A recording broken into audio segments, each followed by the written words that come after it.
November board meeting for Ignite CDA, Coeur d'Alene's Urban Renewal Agency. If it all stand and help me with the Pledge of Allegiance. I pledge allegiance to the flag of the United States of America and to the republic for which it stands, one nation under God, indivisible, with liberty and justice for all. Thank you. Now it's time for some public comment. Any public comment, please come forward. Don't all rush at one time. Next, then, I'll entertain a motion to approve the consent agenda. So moved. Second. Moved and seconded. Any discussion? All in favor? Aye. Aye. Do we? Waiting for Steve. That would be an aye. All opposed? Motion carries. Thanks. So now we have a presentation coming from the Museum of North Idaho. Hello. Hello. Welcome. Thank you. Let's see if I can share the first one. There we go. Start with that one. First, wanted to start off by thanking you all for approving our project for the new Museum of North Idaho site development. We're pretty excited to get started. And so let me actually start with a different screen if I can. We'll go through this one. So we've been working with our architects to update our site design plans and kind of get everything buttoned up so that we can get ready to go for the permitting process. So our architects, we're working with a new landscape designer. He got himself a little apprised of our project and made a couple of edits on it. And we're going to be going for permits starting in January, anticipating that that's going to be about a 6-week process to be able to get the permits done on that. And then once that's done, then we'll be able to break ground starting in March.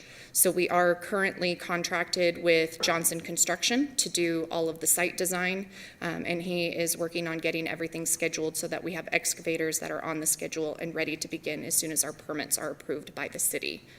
So right now, we're just kind of waiting on that process with architects to finish up the design plan so that they can submit those to the city and getting everything scheduled out so we can have the project buttoned up by September of 2022. So that's kind of our updates for it right now. Don't have too much to share on it, but hopefully when the permits come through, I'll have even more updates I can share with you. But the other part that I wanted to talk about today was the possibility for naming rights on the site design and potential for what that might look like. So this video or photo is an overview of the project. There's multiple, since the site design that Ignite is funding and covers the entire scope of the facilities. And so there's multiple opportunities on where a plaque of some sort could be placed on the property.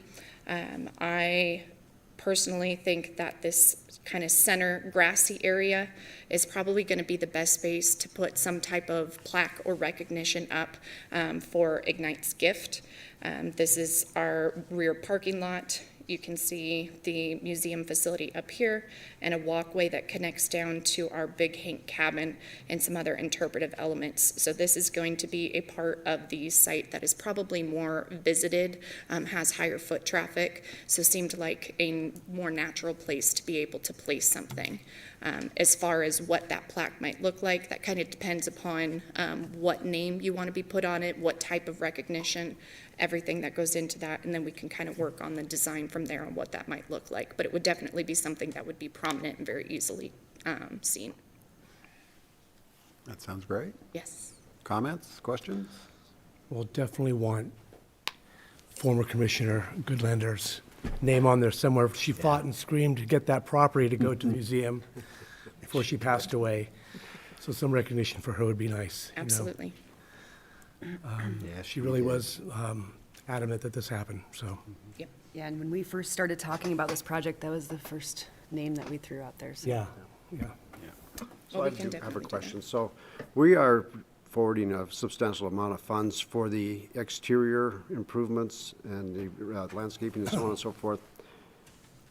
The exterior of the building is not included in that, and nor is the interior. Correct. And, if you go by it right now, it looks a little dilapidated. It looks like it's not even ready for winter per se versus, getting ready to be, fixed up to be something that looks like that. Can you give us a little bit of an update of where you're at as far as your fundraising goes and what your next steps are as far as the exterior of the building and then also the interior? Yep, absolutely. So we actually just contracted with a new capital campaign consultant as well as a grant writing firm that's going to be kind of taking over with our foundation and our grant requests going forward, and is also coming up with a fundraising strategy and plan for us, which has been really successful so far. We have received a couple more major gift pledges that are coming in, and we're looking at obtaining a line of credit to take over for until those pledges come in. So just because some of them have a 4 to 5 year time span on those pledges, I'm looking at the possibility of doing that.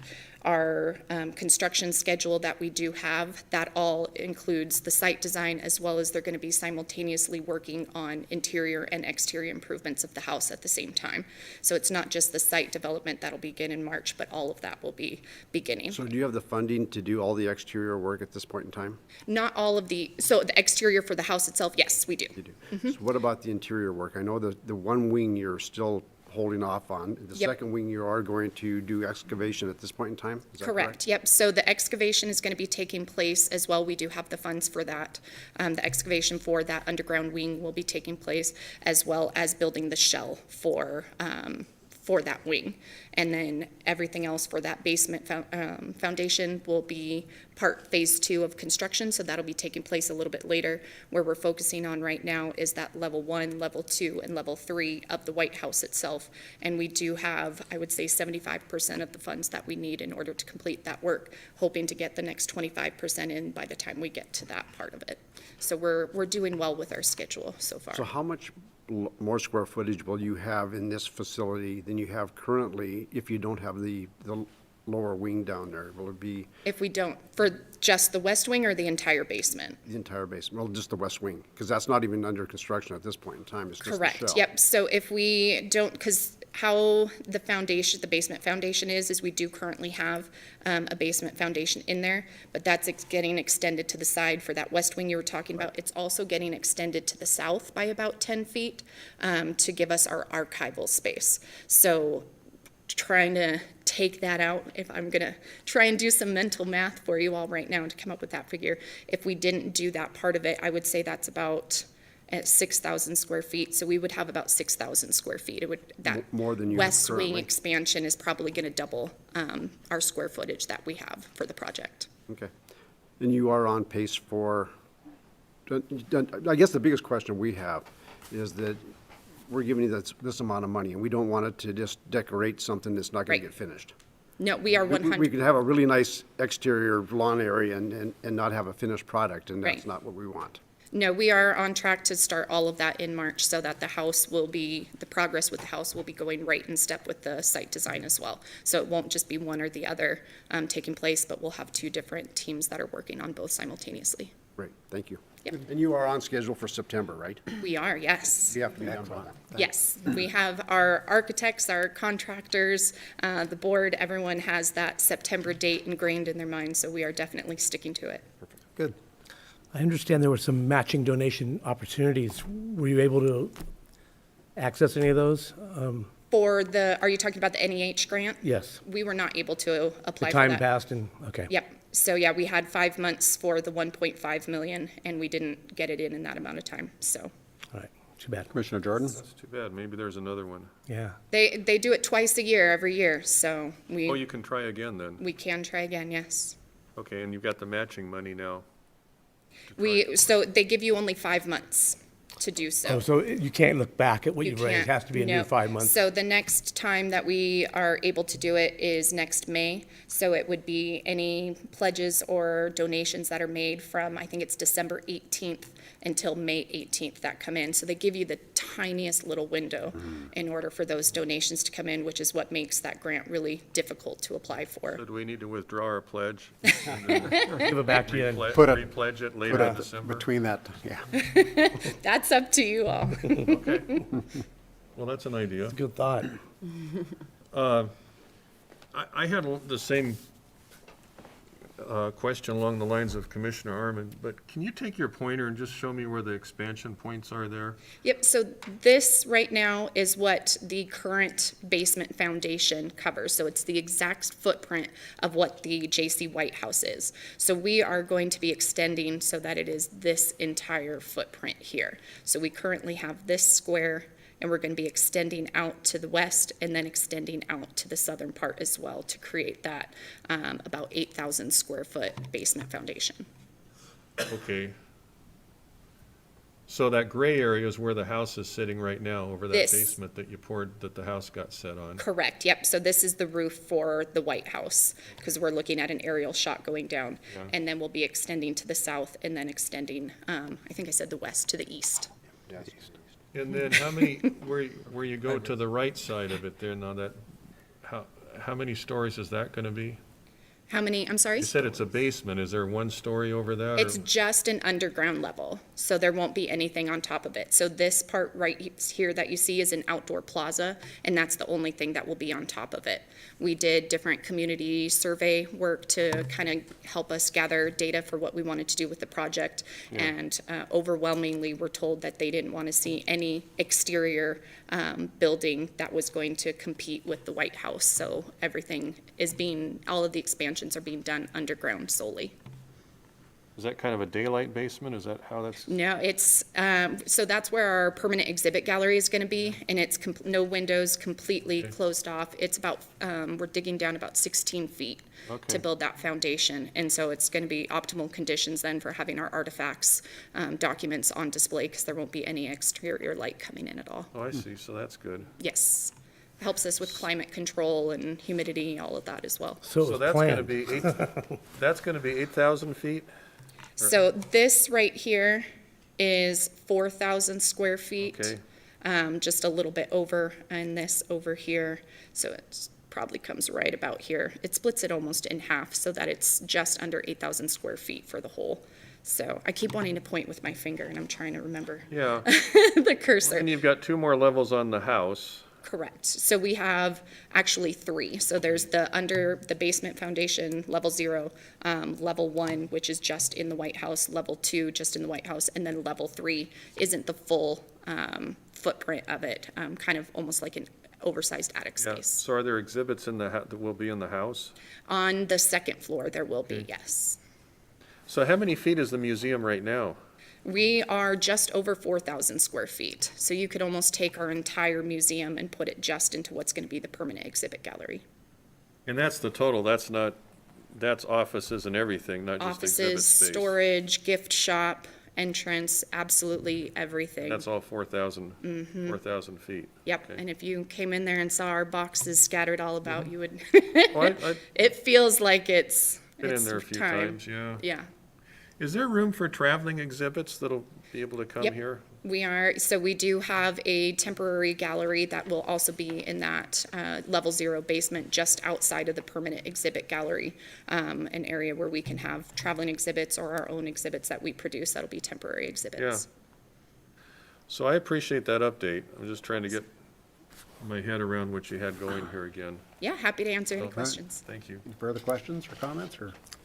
Well, just to clarify too, because I remember early on, I mean, my remembrance anyway, of what was going to happen down the road, I mean, the main house and landscaping and then some underground, but then kind of remember this big, large white rectangle that someday might be more square footage, or is that totally gone? So nothing else is going to be above ground but the house? Correct, Even yes. in the long term? Okay, Correct. Okay, and then, We, so Yeah, We are designing with the architects for the basement level so that we can one day be able to do that west wing expansion in the future. So we're designing everything so that it's ready to go when we are going to approach that second capital campaign to do that second expansion as well. So we're building that into the future, but it'll still be completely underground.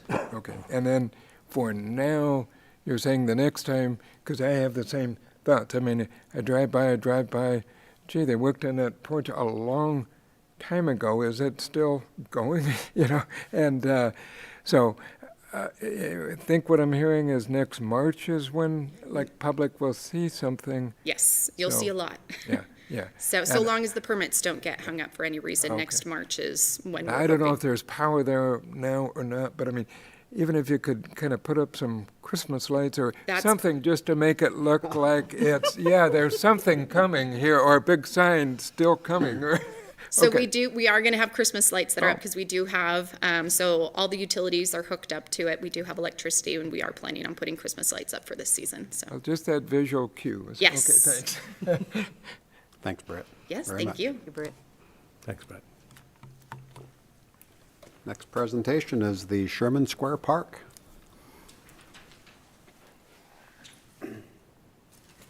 Mr. Greenwood. Good afternoon. It's been a while since seen everybody. I've been here with you in a Welcome. bit. Good news, we took this, our team, got John Mueller and Bob Burton here, to council last night. It passed, so the concept and the MOU both. And so we thought we'd come here, and if you would like the presentation another time, I believe you've seen it. Bob might want to say a few words about the club, but it's a great partnership, and that's what I presented to council, was this is the partnership with us, the club, and you guys. And it wouldn't happen without everything that you guys have done, particularly in the park side of stuff. I can speak accolades for hours about how much you've done for us, so we really appreciate that. Bill, it's you that keeps it looking good, though. Try. No, We try. do a good job. Thank you. We'd love to have an update. Do you want to have Mr. Mueller give the presentation another time, or you want to hear from Bob? I think we should have the presentation Okay. now. He's so- here now, let's All get right. her done. You were up first last time, Bob. What's that? Said you were up first last Oh, time. you want me to speak? And then he was used to track, he always ran anchor, didn't you? John, do you have do you have all the blueprints and stuff? Yes, Okay, do you have it on here? not yet. Okay, you do have it on.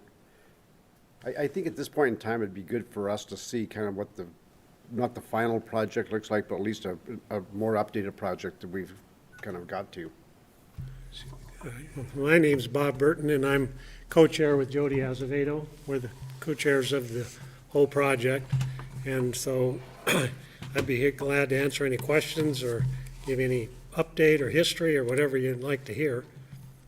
Well, our agenda here has John Young's name on it, so where is he? Now, John is up, I think, in Canada somewhere hunting. But I guess briefly, I can just give you a little bit of history.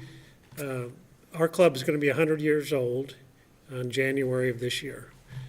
Back in 1921, a group of citizens here in Coeur d'Alene organized to create the Rotary Club. They actually started a project before they were chartered. That first project we had was the development of Memorial Field. That was the very first project. And then they were chartered on January 1st of 1922, so we're going to have our 100-year celebration. So in about 1913, the Rotary Board at that time decided to have a project that would give something back to the community, but also kind of honor our club's history. And so we started working at that time, setting aside money so we could develop and have a nice project to give to the community. So every board of directors and every president from there on started setting aside money. And so we ended up with through investments, about $300,000, give or take. And so we wanted to do something. So we had a committee to ask for projects. And so we had about 13 different proposals. We have past presidents got together and they narrowed that down to 3. And then the three were presented to our club, and our club chose this particular project. Once we did that, we went to Ignite to see if we could, because we had talked to the owner of this property. Of course, it was private property, and so we wanted to see if we could buy it. But obviously, his price was a little higher than what we could afford. So we came to Ignite to see if we could partnership, and of course, as you know, we have. And so we've committed to put in over $300,000 in improvements and change this park. We've met with a lot of different groups, agencies, parking commissions, and Park and Rec, and Downtown Association, and engineers, and everybody else along the way. And now we are to this point where last night, as Bill said, we were able to, the city council voted to approve it, and the MOU has been approved, so we're ready to go. And he'll talk about this, but I think we're going to kind of similarly, we'll start breaking ground in March and hopefully have this project done before the next Rotary year. So we want it done in June. That's our goal.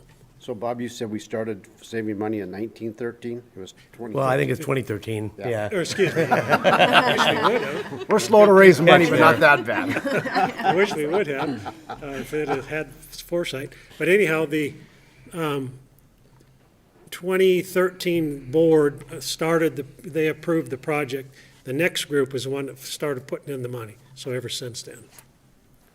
Nice. Any questions or anything else? I'll turn it over to John. He's the expert in this as to the design. And by the way, once they come up with it, we had a committee to work on this too, called the Design Committee. And once they got together and they talked about different things, they presented this particular item to the board, or to the whole membership of our Rotary Club, which is about 175 members. And it was unanimous to support this. Go ahead, John. Okay. Thank you.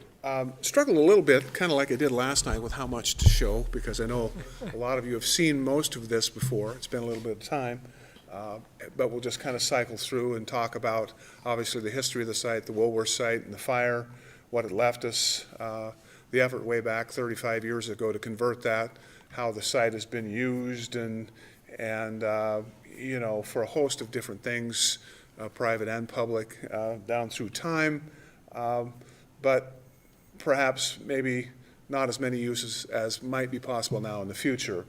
And, you know, the design is going to save the mature trees in the front, but not in the back. So as you look at this, you'll still see in the finished product a lot of what you see now, but the back half of the project is going to change. Obviously, this is the finished design as we brought it forth to you last time. But as John Young took it to the various groups, there were some suggestions and things that we talked about. Obviously, as we worked down through with the committee, we did some visual preference work and talking about the various different things in terms of shade and water and pavement systems, seating, what we were trying to emphasize. I showed them some various parks around the country that did certain things. This fellow right here, the overall design principle was that everybody got a chair when they showed up to the park, which was a rather interesting thing, because and so they bought like 800 chairs, and because nobody had a place to sit. And so anyways, we arrived at, I think, some conclusions. If you recall, we talked about the water wall, what we're trying to do with that in terms of a screen, but also some aesthetics. Again, taking them through a design process to get to the very end to arrive at this plan. And as we took this plan forward, there's some things that came back to us with respect to talking about these large walkways that project out to the street. The whole design expression is set up on these arcs, intersecting arcs that really reflect the action of the rotary wheel in the community for the last 100 years. But it was suggested that perhaps these arced walks as they come out would suggest that these are crossing points for people to cross Sherman. Could we think about that and maybe change or offer a suggestion? There was also some discussion about snow removal, multi-use. Probably the biggest change that we're doing is we're pushing out into the street. I think if you remember, we had asked to remove some parking. I think we lost 3.8 spaces for a net of 4. Had quite a bit of discussion about that with a number of groups. These white rectangles that you see here scattered all over are a series of benches. We're not going to hand out chairs, but there's going to be quite a bit more seating in this little pocket park as we go forward. And of course, new pavement systems, hard surface, so there'll be much more, I think, that you can do here in terms of activities and fun. The electrical systems are going to be upgraded for lighting and for the events that have happened there in the past, the concerts and some other things, as we've talked about it. The water wall, last night, interestingly enough, it was concern was brought up about, will the sound of the water overpower the space? And we've talked about that from the very beginning, about how this is a very different water feature, low volume, and we've been concerned about that as well. And so we had a pretty good discussion about making sure that doesn't happen. John Young has been talking to some people about how we do that and best manage the flow of water, and he and I have been going back and forth. And again, as we spoke last night, just referencing the K27 project and the concern about, is it that size of a water feature and sound? K27, I think, moves about 1,250 gallons a minute. This is probably going to be, depending upon how we fine-tune it, anywhere from 40 to 80 gallons a minute, working its way over the lip and just kind of washing down this textured wall. And again, just to remind you, the wall will be cast in concrete, have a very rough surface, rough irregular surface, be sculptural in nature when the water feature isn't working. And when it is, we'll have, or when it is and isn't, it'll be lit, so it'll have this really nice aesthetic kind of projection as a background to the park. I think you also remember that we're going to have a series on the center lines of our walks, a series of medallions that the club is going to have cast for each and every one of their community projects over the last 100 years. Those will be cored and placed in the walkway, epoxy set, and the design still is in flux right now as they're working through some issues with Rotary International about the use of the rotary wheel, whether that's appropriate or not. But the intent is that each and every project will have a place along the timeline as a living part of this project. I think you'll recall we also showed this as just a way to kind of understand the possibilities that you could have a catered event there if you wanted to. Now, with the hard surface, you can do quite a bit more in terms of the things you can bring in. They could have club meetings. You could have your meeting in this site if you wanted to and invite the folks to come have some fun with you. There's also a concern about snow removal, where we're going to be able to plow snow, where we would put it, how that would happen. Obviously, the areas in yellow show where you can plow snow and how we can bring people to and through. Blue is storage, and then also some additional storage along this bump out into Sherman if we want to.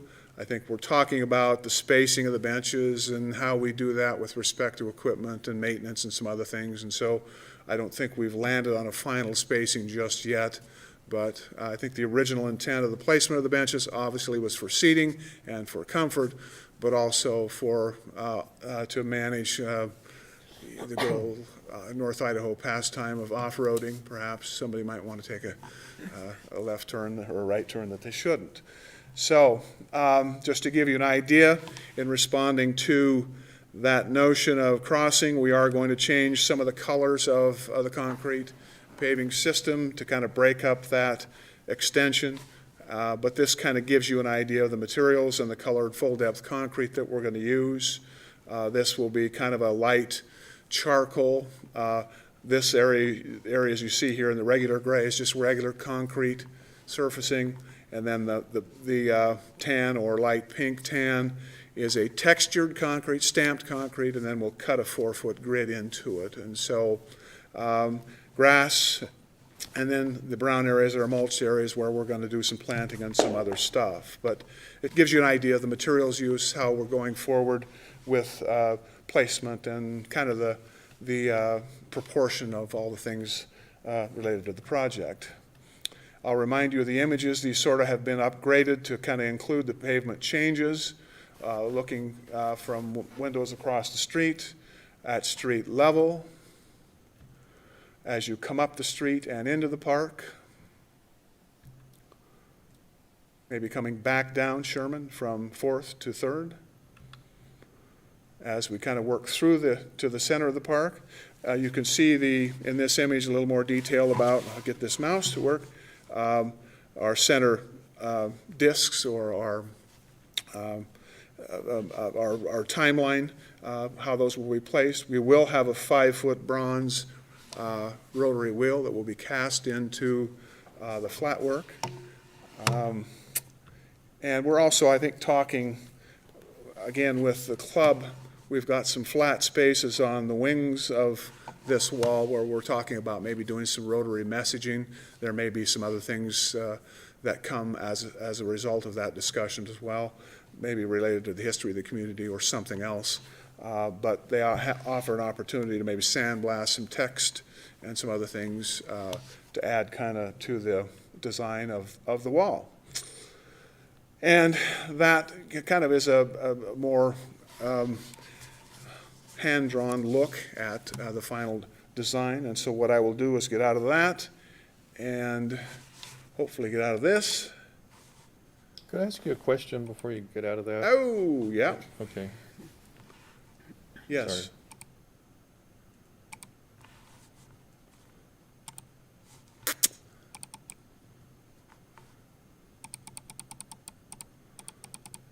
I see there'll be some grass there for Bill to mow.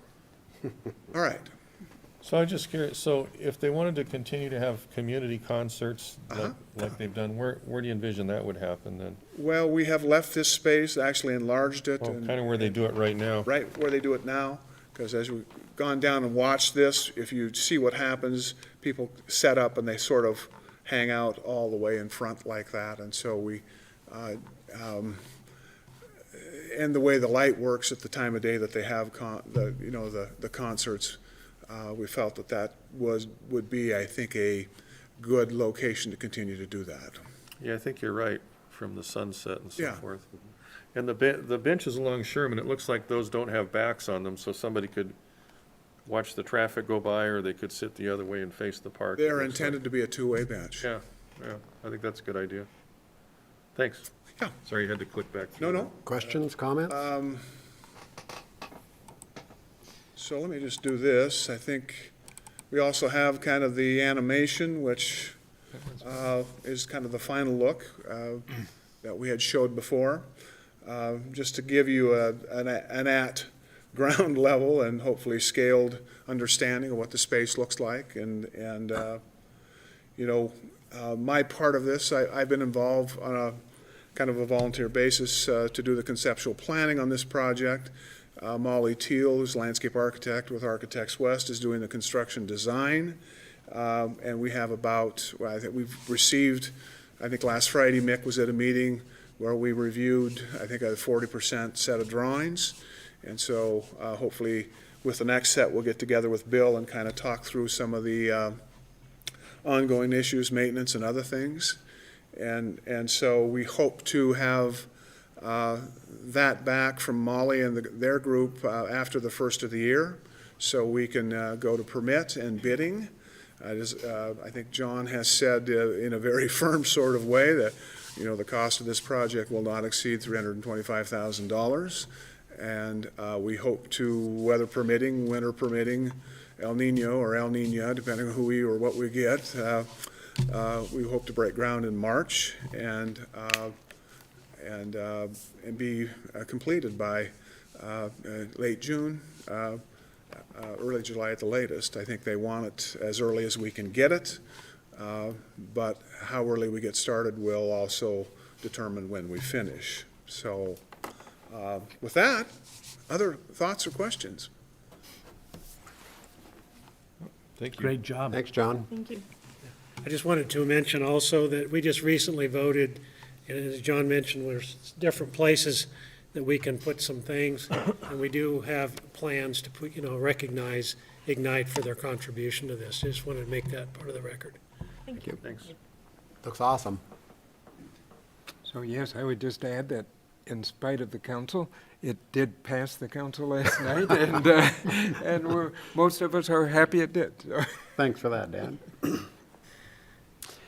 Next up is the Parking Commission report. Mr. Chairman, we will probably need a motion to approve the concept as presented for the Rotary Centennial Park, as well as the MOU that I shared with you. I'll make a motion to approve the concept as presented and the MOU as approved by City Council last night. I'll second. Moved and seconded. Any further discussion? All in favor? Aye. Aye. All opposed? Motion carries. Thank you. Approved. Thank you very much. Thank you. Can't wait. Now, the parking report, Commissioner Jordan. Okay, Mr. Chairman, got some year-end parking numbers, the end of our fiscal year. So, we had $1,144,000 in revenue. And a few cents. And, that is $177,000 over, the previous year, 2020. So is that year-to-date? Well, that's through Fiscal September year 30th. through- Yeah. Or through Yeah, September? that's the Yeah. year, yeah. Yeah. So, Nice. that's pretty For pretty good COVID, news. that's outstanding. It really is. Nice. I mean, for a city our size, we've got a, pretty fantastic downtown parking revenue. And of course, a lot of that parking revenue goes to support, taking care of our parks and so forth, and goes to the Parks Department, so that's been really good for the community. I think it's pretty great that, we can generate that kind of revenue in a city our size here. It's really grown over the years. One other thing, I guess, let's see, we have, two of those permits, for the city and county residents that the council came up with.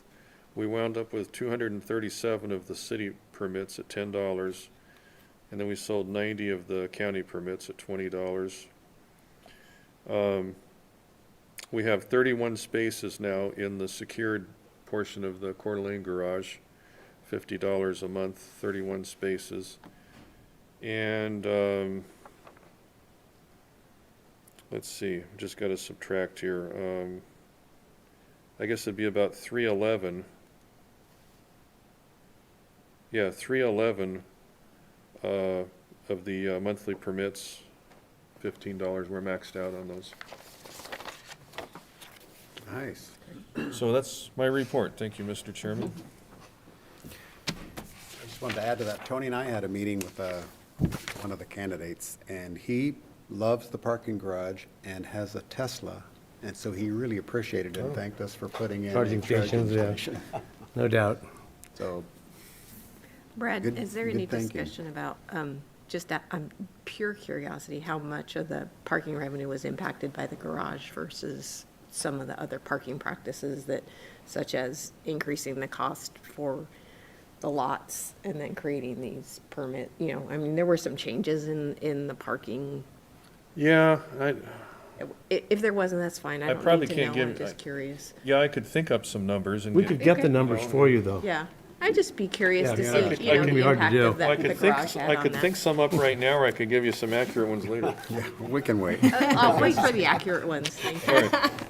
But in the time span, if it's from this recent September to the previous, about September, and then if you, went back another year and compared, that's right. The COVID thing was hitting us, it seemed like a lot more that, the first year of that comparison. So from this year that we just completed to next year will be probably a more true comparison, but we're definitely headed up. Well, it sounds like it was, $177,000 of additional revenue from over last year, and under the COVID circumstances, that's Pretty good, too. That's good. I'm Yeah. just, curious. We paid for the parking garage as part of hoping to encourage You were wanting some that. ROI. That's what I want ROI. I'm an accountant. I'm sorry. 280 years. 280. You get the return of equity. Oh, I'm sure on investment. No, it's slow trickle. It's coming in, but I don't think that rapidly. It was an expensive garage. Yeah, that was an expensive garage, and and I've told this story before, I'll just tell you really quick. In the early days of the Urban Renewal Agency, we took several trips, kind of, because I'm one of the charter members, which I'm thankful for, of the committee, and it's been great serving on it here. But we took several trips, kind of learning about things you can do with urban renewal, what some other cities were doing. So we went to Boise, and they were real nice to us. And this is in the late '90s I'm talking about.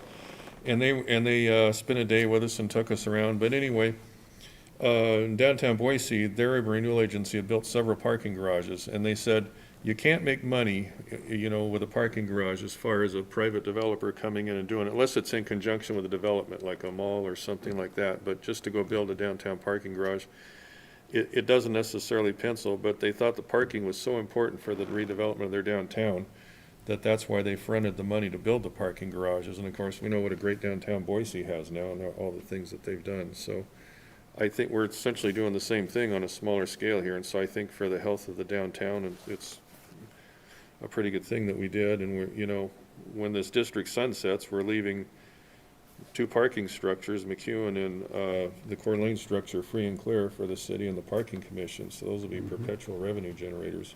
And I think that is an important point that sometimes you have to forget about if it, how it pencils, not necessarily if or whatever, but in terms of the public, which we get reminded at times, the funds that go in to fund us and all of that, and the public, is that they have really gotten there. I think they would say, boy, we got our bang for the buck out of that. And in terms of responding to public need and even outcry at times, having that amount of available parking, they'd say, yeah, okay, urban renewal and all that, yeah, it got us that parking garage, good. Yeah, that's a good thing. And so. There's a lot of different facets of it. The one is the perpetual revenue that these will generate. The other thing is just the whole synergy it creates in the downtown. Right.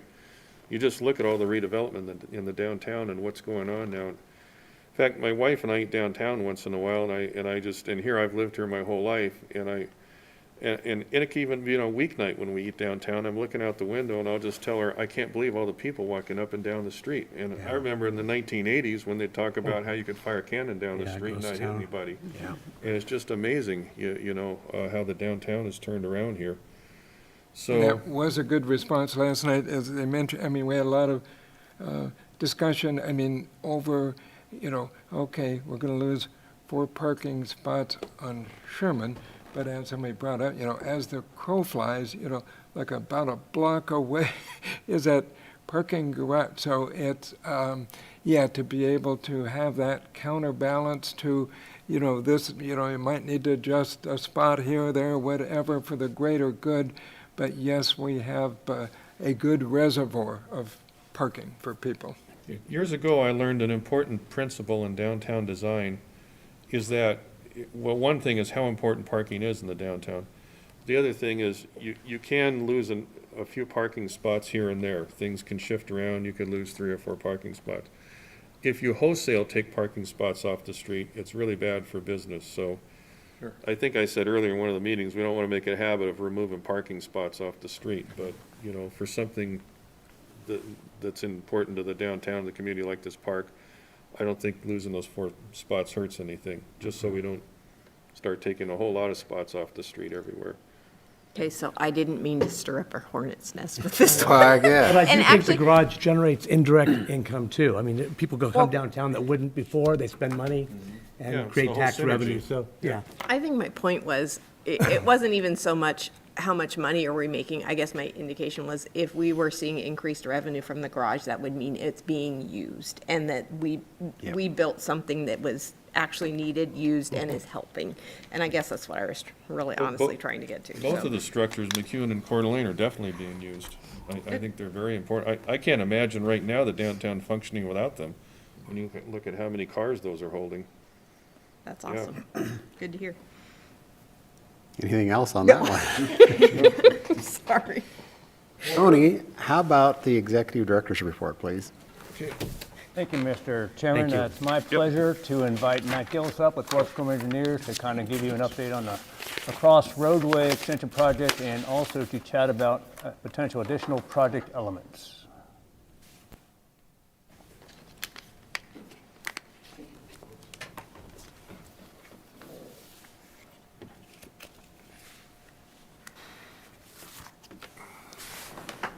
Okay, well, good afternoon, everybody. Matt Gillis, Welch-Comer.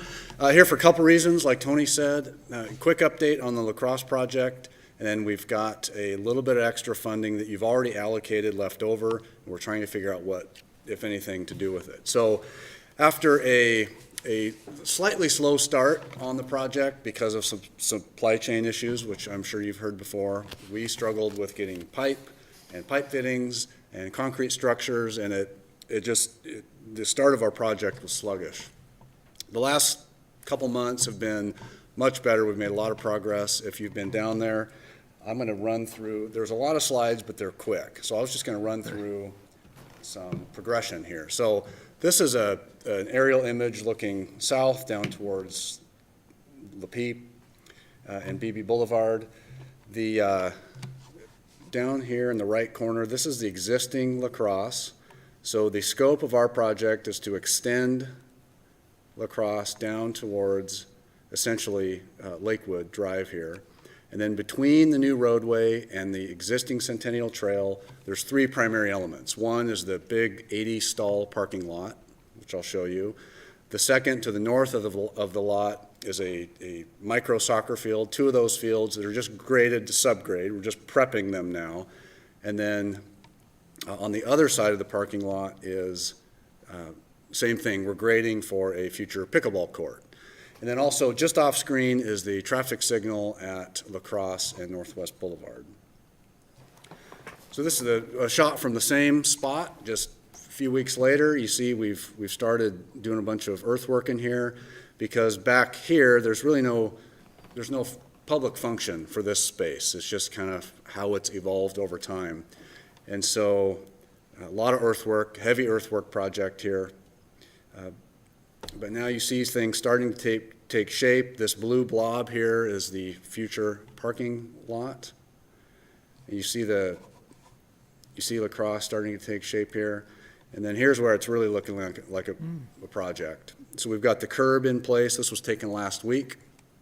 And then this morning, here we are with the paved parking lot. We got some temperatures that were agreeable and precipitation that was agreeable, so we were able to do that yesterday. We've got the curb in for Lacrosse here. This is just a different location looking east on the Lacrosse corridor here, which serves the commercial and residential areas currently. Intersection of Lacrosse and Northwest Boulevard here. Same thing, we thinned it out as we started the earthwork project. Lacrosse is starting to take shape. You can see some activity here at the intersection with the ped ramps and ADA stuff. And then the signal is in place. This was taken, I think last week and then this morning. So coming together. What you don't see here, which will be coming, is a shared use path on this side of Lacrosse and a 5-foot sidewalk on the other side of Lacrosse. So what do we have left? Well, our focus right now is getting everything out of the way so we can pave. Once we pave, then we can focus on all the other non-pave items, like grading the fields, planting, irrigation, and then general as we leave the site at the end of this year, just to shut down. It'll be stabilized so we can minimize a lot of the erosion. As we come back next spring, there'll be a few cleanup items to deal with. We need to seed the whole thing. Oh, the one thing that we're going to do yet this year is commission the traffic signal in early December. So coming up here real soon. Spring, there'll be a little bit of seeding, pavement markings, and cleanup. From a budget standpoint, we've done pretty well for a site that could have gotten squirrely because there's a lot of history out there, just didn't know what was under it. And so we're right at about just under 5% in change orders, which in our industry is pretty good. And so that has left us with, from your original funding commitment, about roughly 110,000. And that's why I'm here. We're trying to figure out what we do with it. So from the design team and the staff levels standpoint, one option is to continue what you've already approved in the Four Corners BLM master plan. So everything to the left of the yellow line here, think of that as our current scope of work. We have the pickleball court, the parking lot, the roadway, and the fields. Everything to the right is stuff that we all want to do, but there just wasn't funding to get it done. And those primary elements were grading it, just like we did with the current area, a potential cyclocross track up in here, and then a stormwater a demonstration project. And I'll get into a little detail on that in here in just a minute. Another way to look at this is our scope of work that we're currently wrapping up now is here's the lacrosse roadway, we have the pickleball court, the parking area, and the soccer fields. This beige area is private property, it's Active West, and you may remember that we were able to strike an agreement with Active West where they needed material, we needed to get rid of material from the lacrosse corridor. So instead of us paying to haul it off-site, Active West paid us to haul it to their site. So it was good for both parties. The area we're talking about, whether we spend this extra 110,000 is not on that property, but it's between there and the Centennial Trail. So yet another way to look at this is looking obviously down towards the 95 bridge. Here's the Active West parcel. You see the fruit of the activity, swapping the material back and forth, or actually one direction. But this is the area that we would like the board to consider us doing some grading, potentially, maybe not formalizing, but starting the works of the cyclocross track. And the big one is the stormwater project. And the reason why that's a big deal is because, so I've zoomed way out. Here's our current site. There's a big 24-inch pipe right now at this red arrow that dumps into the river.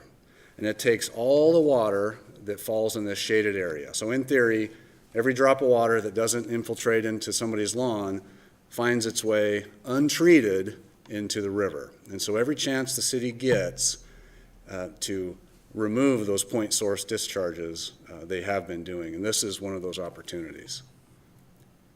Because we can take all that stormwater and figure out a way to discharge it in this area. We can do a couple of things. We can design a giant square or rectangular swale. Nobody wants that. Or we can carve in some type of serpentine depression that doesn't really look like a swale. We'll know it's a swale, you'll know it's a swale, but the general public probably won't unless it's raining. So the reason it's appealing right now is because the earthwork unit prices we got for our current contract are really, really appealing and low.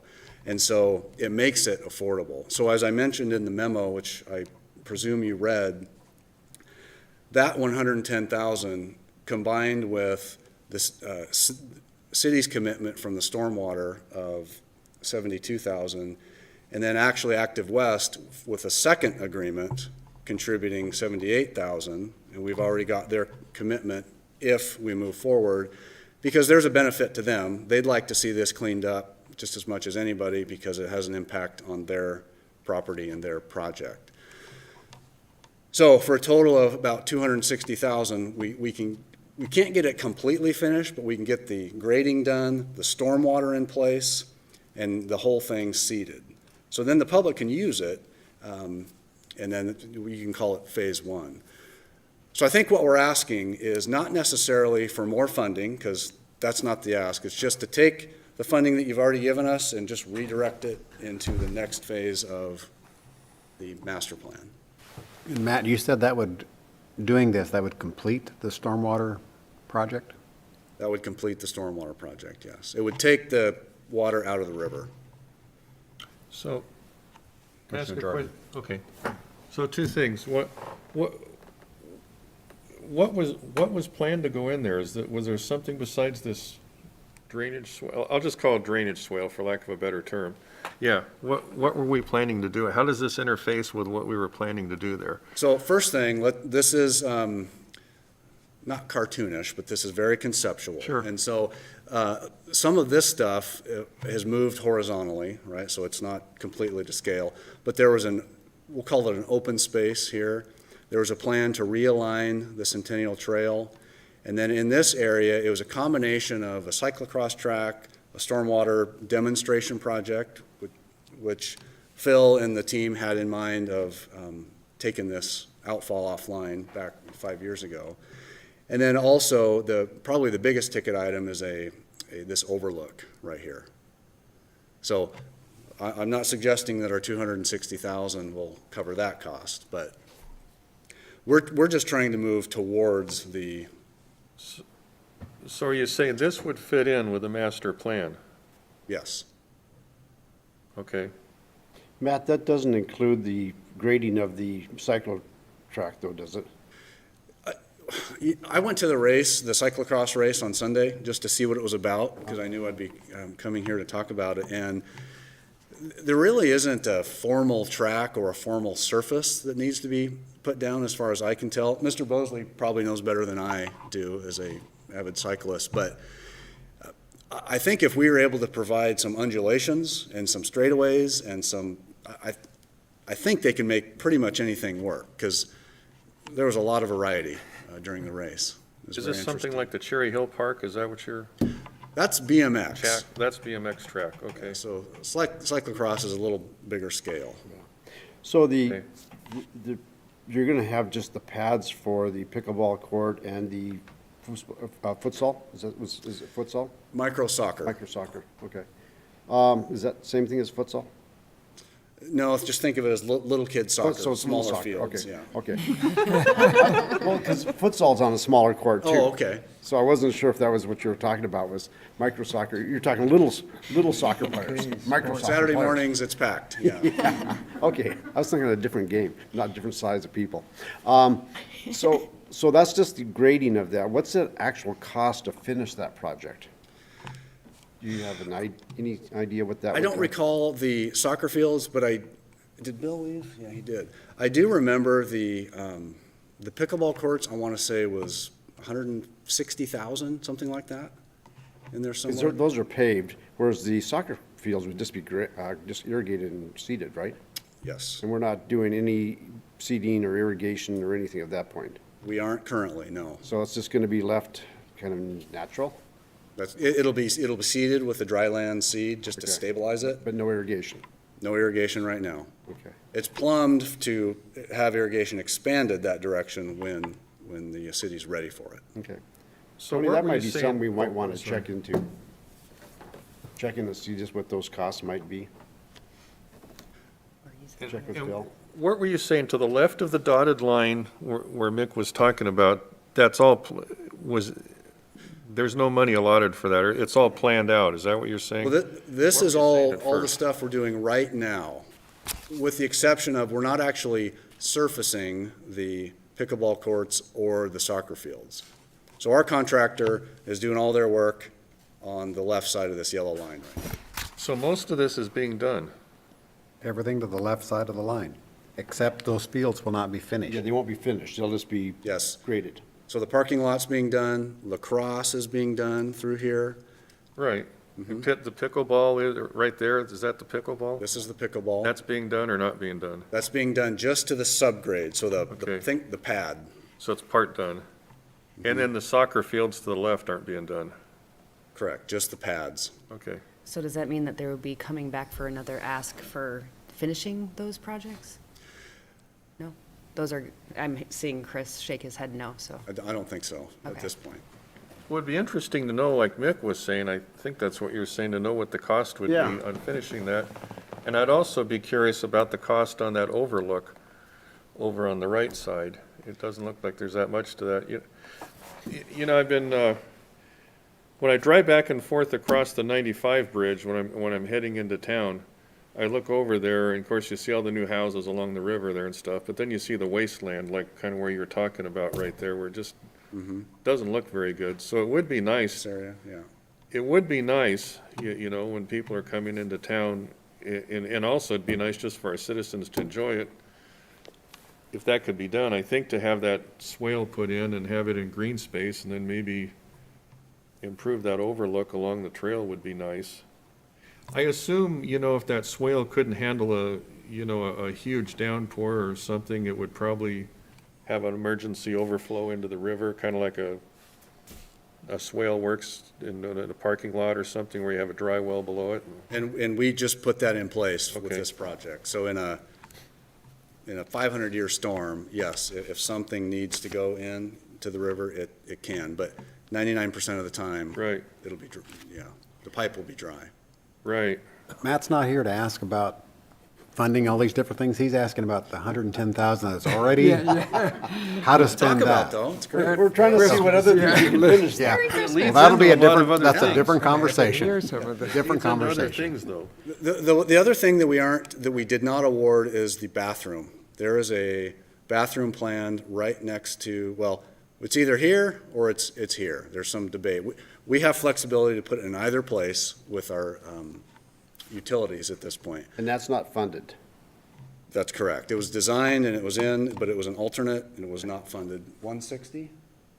150? It's right in there somewhere, yeah. and I would just add on that, the council, or at least some of the council, are big on the restrooms.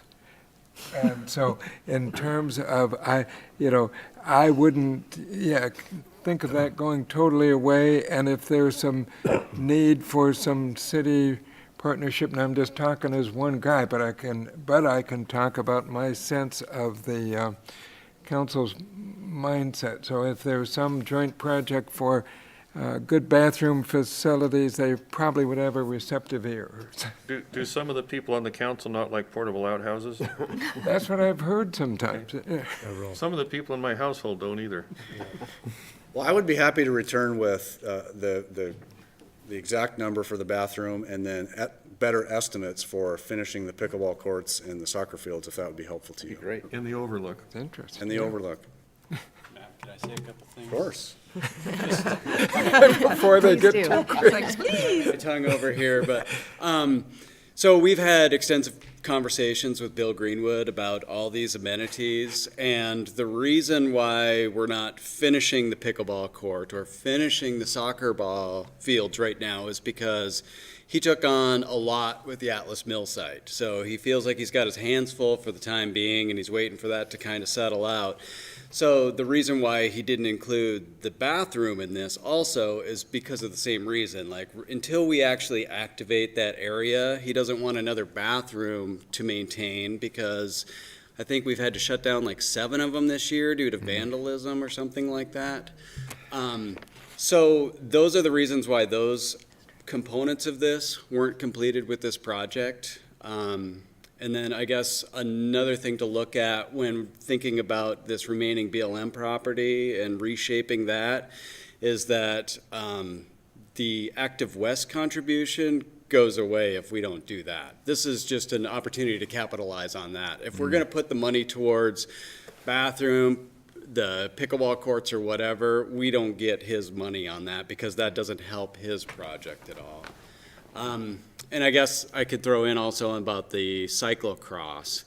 So I have met with Mike Gertner, who owns Vertical Earth Bike Shop downtown, and to talk to him about the whole thing. And he's excited about the opportunity to work with us on how the ground could be shaped to best work for them.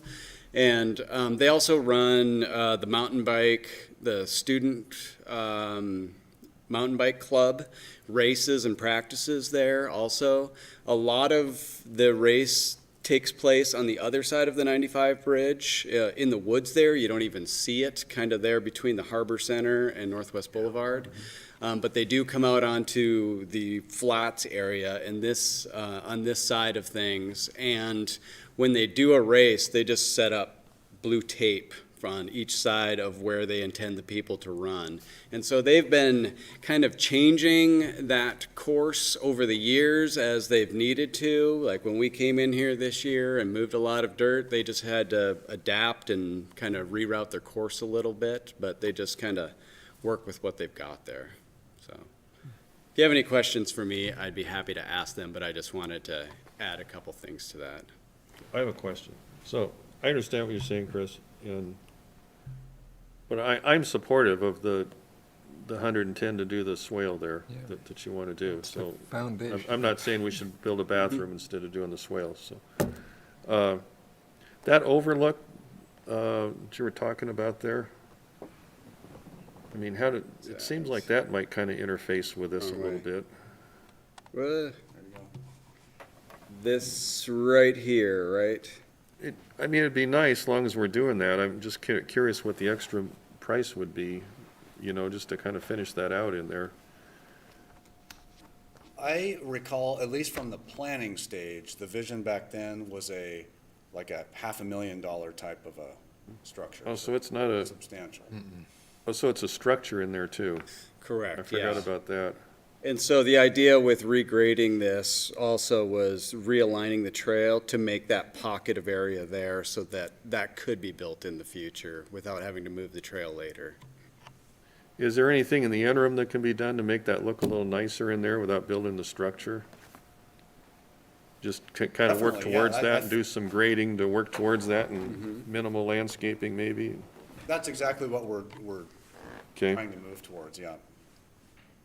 I mean, I'd personally be open to maybe looking at appropriating some more money to try and do some preliminary work there towards that to make that look a little nicer, as long as you're doing this anyway here. Well, I think it's a great public improvement as well as partnership. We need a motion, don't we? Yep.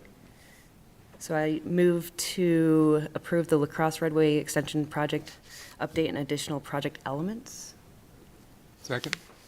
Moved and seconded. And so that will then match that small little spreadsheet you have there, is what the scope of the project is. Right there. Correct. Tony? Mr. Chairman, does the council, the commissioner who made the motion want to make it conditional on getting the city and Active West funding in place? Yes. Yes. Okay. Yeah, to match the spreadsheet, that'd be great. As presented, yeah. As presented. So, I just have a question on the motion. So I'm fine with the motion. As far as doing some grading and cleaning, toward where that overlook is, some grading and cleaning up and working towards that, the eventual completed overlook, but doing some preliminary work, without the building there and so forth, their structure. So could you come back, what does everyone think? Could they come back and give us some numbers on what you need to do that? How much more additional that would be this stands alone, what they're voting on tonight, that's fine. I'm just curious about what it would take to try and, as long as you're doing this anyway, to try and work a little bit on that overlook, or will this cover all that? Commissioner Jordan, are you thinking that almost like grading for the pad for the overlook, or? I guess so. Yeah. I'm just curious what makes sense there. As long as we're doing all that grade work anyway, what could we do to work towards that? Maybe not do the whole thing in the structure, but Yeah. make that look a little nicer and get the grading done. I think is the work that we would like to do would incorporate that. We'd have in the back of our minds, there's going to be some structure here, so we're not going to put a big mound right here. It's included in the 110,000. Yes, well, included in the 260,000. Yeah. For the whole, yeah. So I guess, So, go ahead. sorry.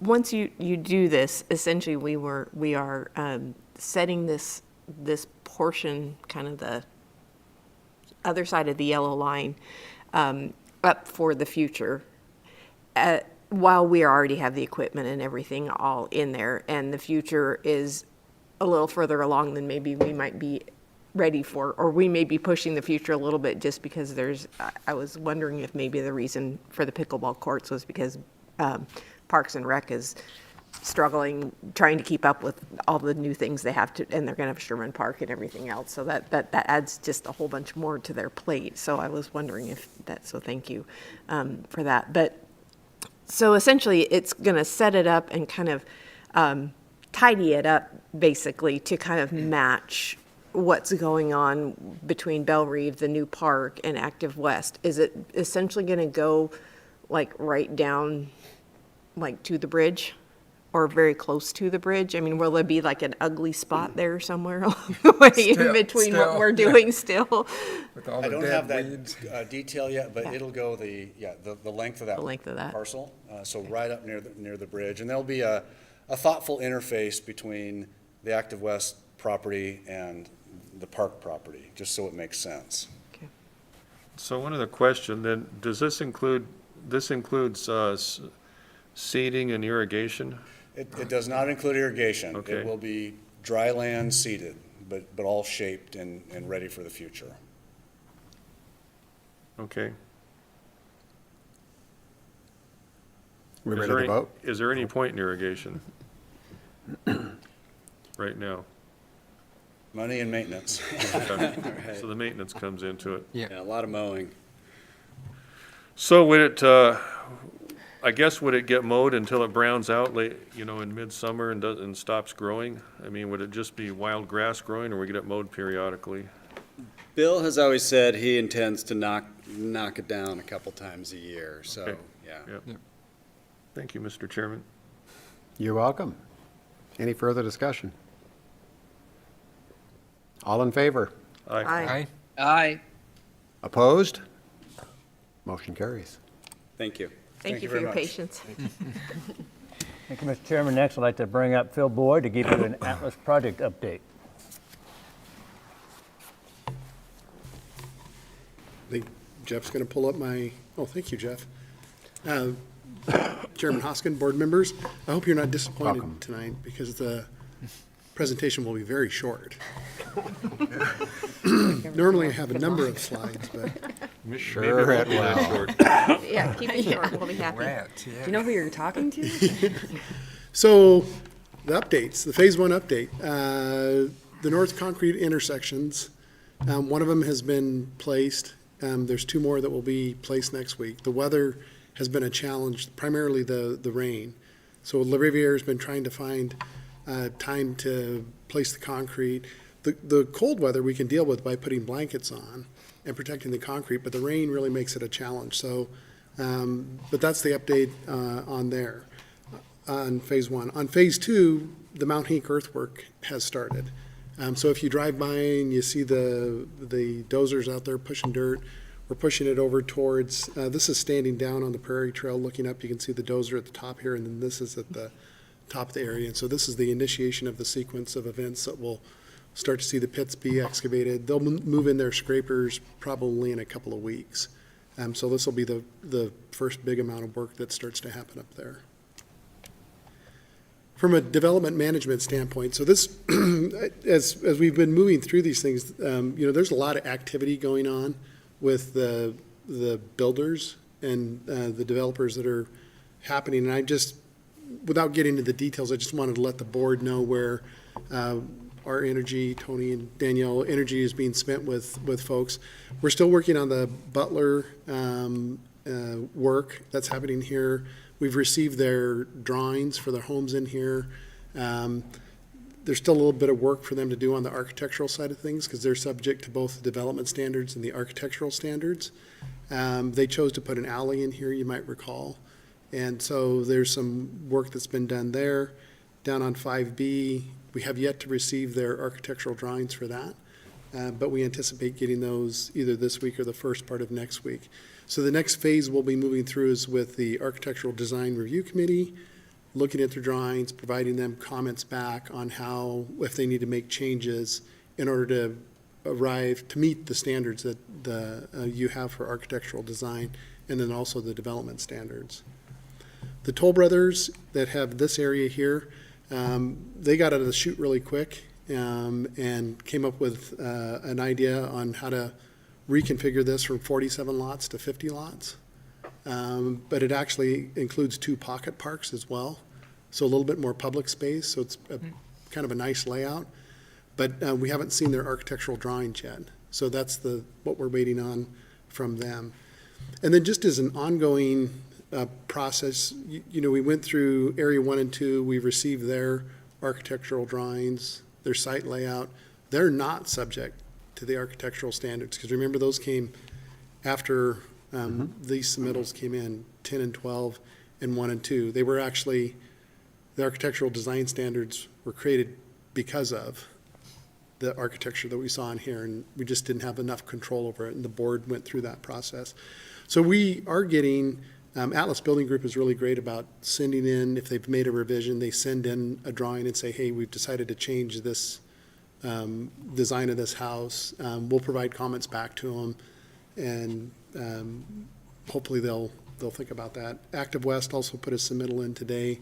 They're making a few revisions in there. So just providing you guys a little bit of context and activity of what's going on, because it's a big part of now what's happening is as things start to go vertical out there. My speculation is the Butlers will be coming out of the ground in the spring, and hopefully the Toll Brothers will be as well. Area 10 and 12, I would also anticipate seeing those go vertical in the spring. They might actually start site work here this year, or in the winter sometime, but I think we'll see vertical elements April, March, something like that. That's the end. So I hope that wasn't too short. Looks great. Thank you. If there's any questions, I'm glad to answer them. Questions? Let's see, thinking of where the restroom is, and I think that might be Area 6 where there, for a while now, there's been 2 partially built townhouses, but then nothing is what's going on with that? Or So- which area, is that area? Yep, you're absolutely right. It's those 2 right there. Okay. That were essentially framed up. They weren't quite dried in, but the sheeting is on. And then they've appeared to pulled off. We're not exactly certain why they've pulled off. We anticipated or speculate that it's because they're working somewhere else. And, in the limited labor pool and whatnot, that's happening there. There's a deadline for them to be complete with elements of construction. And Tony might know off the top of his head, but I think it's midsummer. They need to have quite a bit of this completed, if I remember correctly. Maybe it's late 2022. Do you remember? So it's on pause, but we have assurance that it won't just that part of the whole nice project didn't get done. That's an excellent question. Built into, and Danielle can probably speak to this better, but built into all of the DDAs and our timelines from when construction has to start and when you have to be finished, because we didn't want any we didn't want any land banking. We wanted construction to happen, go vertical, and start generating increment. Yeah. And almost, just a blank lot, actually, without a lot of weeds, but almost is better than just with the paper around the house and, anyway, okay. Yep, nope, But we'll, good observation and good question. True. Phil, I'll just ask the question I ask almost every month now. So you're doing the paving on Atlas coming south off the roundabout there. Has that been paved? This is paved. Okay. This is the one location that the raised intersection has been placed. So These- obviously, now that you've paved it, you're not putting the trail along there. You're putting the trail to the west side of Area 12. Correct. Yeah, 12. Yep. Okay. So And that's still in process. Yes. And when, the other thing that we anticipate is Atlas Building Group will have their first CO in mid-December, and it's down in this area right here. And so this road will then be opened up as well as that road, and this will be the loop. I showed that at the last meeting. There's a fire loop that will get constructed in here, and an access loop, so they'll be open to the general public. and just one, our neighbor that we worked with a lot of things, the big project to the other side of the west of where that comes down, and you can see now that they're starting to do stuff. Does that interact with anything we've done now or waiting on, or it totally doesn't impact us? It doesn't impact us. We're on our own and doing our thing. Yeah. Once that sewer project was completed. Yes, the sewer project was is the last completed. thing. Yep. Yep. Okay, All right. thanks for the Thank update. you. That's all I have, Mr. Chairman. It's time for board commissioner comments. Do we We want, commented enough tonight. oh, well, maybe we should have some comments about, we can gather some pricing for those projects that the board members were wanting. I didn't hear that. We're going to gather some budgetary numbers for the projects that the commissioners were asking about. I'd be happy to. Just one caveat, remember, we have to spend all funds by September, and By I'm not September. sure if that timeframe will work, but I'll Be completed by. work with our colleagues and see what we come up with. Thanks. No comments from anybody else, then I'll entertain a motion to enter executive session. So moved. Second. Roll call, please. Probably have to read what the, If you give me the paper, I'll read it. I always read it, I just don't have the paper today. It's my role, I it's my wondered if Tony would job. let you get away with that, but I guess not. I didn't have the numbers in front of me either. Yeah. I make a motion, we go into executive session per Idaho Code, Section 74-206, subsection 1B, to consider evaluation of the Ignite CDA Executive Director, and subsection 1C, to acquire interest in real property which is not owned by a public agency. Second. Roll call. Metz, Yes. Arman, Yes. Widmeyer, Yes. Jordan, Yes? English, Yes. Garcia, Yes. Hoskins, Yes. Chapkus. Yes. And Jeff, that's a wrap.